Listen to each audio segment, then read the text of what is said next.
There are people who are here like 10 years, 15 years, 20 years, not only in Germany, I'm speaking about the diaspora as a whole, in general, I mean. You've been in the diaspora, you work every day, Monday to Friday, maybe even over the weekend, and you are still not comfortable. You are working so hard, you even have family. Imagine you having those kids and you've not been comfortable yet. Being comfortable does not mean that you want to grow old here. Being comfortable does not mean that you neglect your roots. That's home. No. Being comfortable in a place where you work so hard, a place where you're even paying revenue, a place where you get sick and get treated, a place where you sleep in the night and forget yourself because you know you are sleeping over there. We are dreaming we're in another land. We may never wake up again. But God has chosen to just bless you in this place, and you have just chosen not to be comfortable.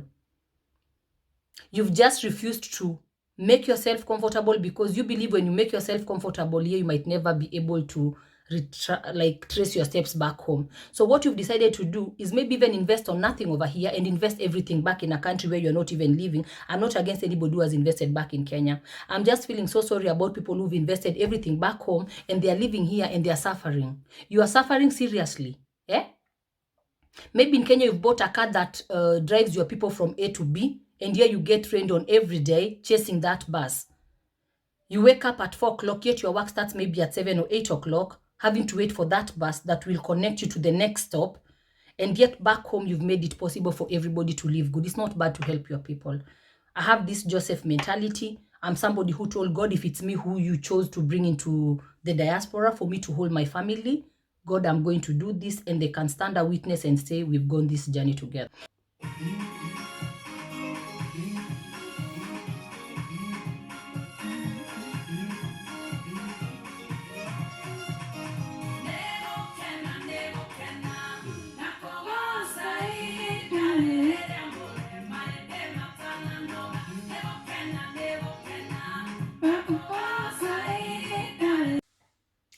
Hello beautiful people, how are you? Jamboni, saseni, bonjour, how are you doing today? Just in case you're new here, my name is Alia Mogure Dittman, a dream chaser. In my channel, I inspire and motivate people. I use my own life experiences. Guys, I'm not the youngest, and I thank God for having let me go through a lot, that I can use this to motivate somebody out there today, that I can use this to inspire somebody out there today. Feel inspired, feel motivated. Let's go this journey together, the roller coaster way. Buckle up. Today I'm going to be speaking about the Diaspora Dilemma.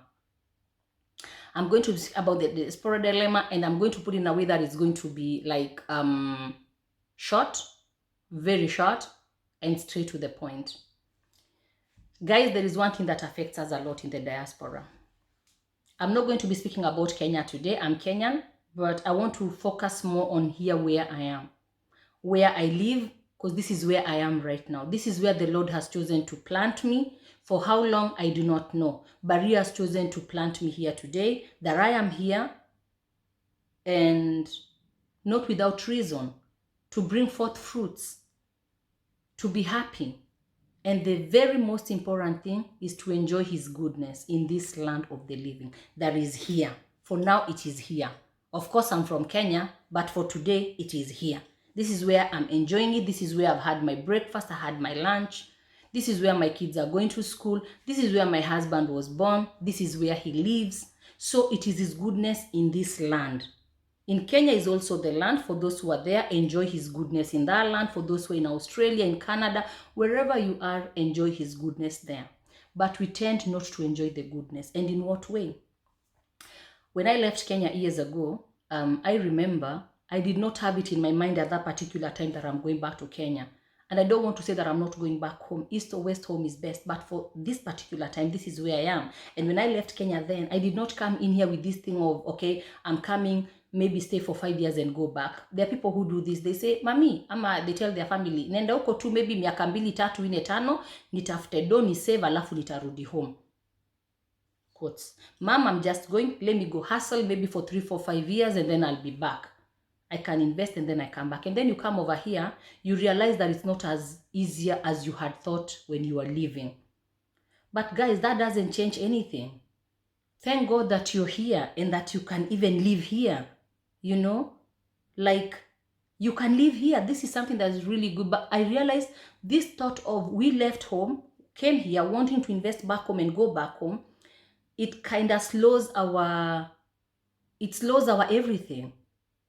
We are not on the move anymore. There are people here, you find somebody waking up maybe at 3 or 4 o'clock in the morning because maybe she lives in a place or he lives in a place where the connection is really bad, for you to catch the bus, and maybe you're even starting work at 7 or even 8 o'clock. Just stop your sleep like 3 hours before, 2 hours. Okay, 3 is exaggerating. That's too exaggerated. But maybe an hour or two before. But back in Kenya or back in your country, you have even bought cars for people to be mobile back and forth. Think about yourself. You know, one thing that made me change the way that I think is that tomorrow is not promised. It is not promised. Today is the day that I have.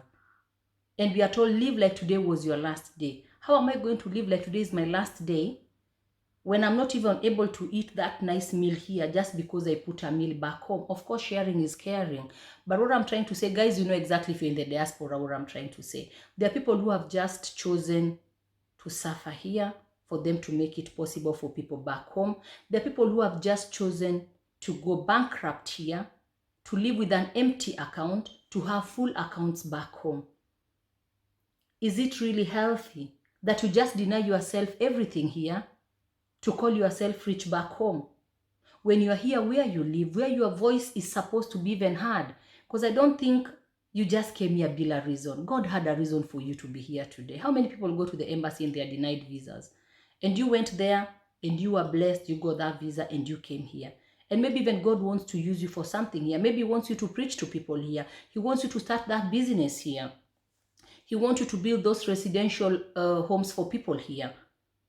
And you are just seated like with one Jew waiting to make the next move, a move that we have never made.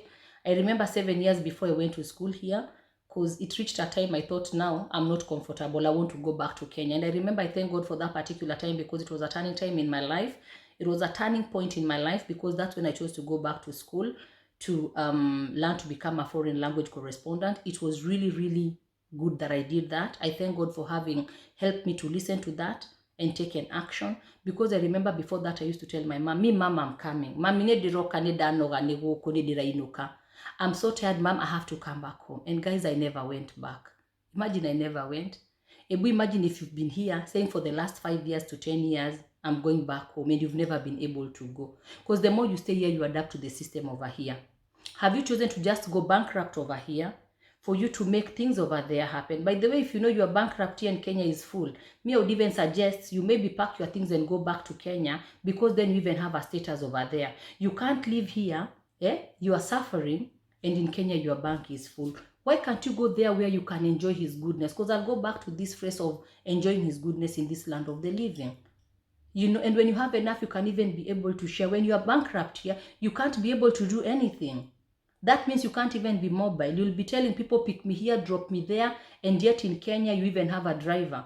Why can't you go back there and enjoy that goodness over there? Because then you'll be even living to the fullness, you know? And I realized this is something that has really put us into dilemma. This thing of I want to go back home, but you don't know when you're going back home. Before that time comes, why can't you try and make the best of this moment? Especially if you have a family over here, if you have kids. Do you think about these kids, or you just think about yourself as a person in the diaspora?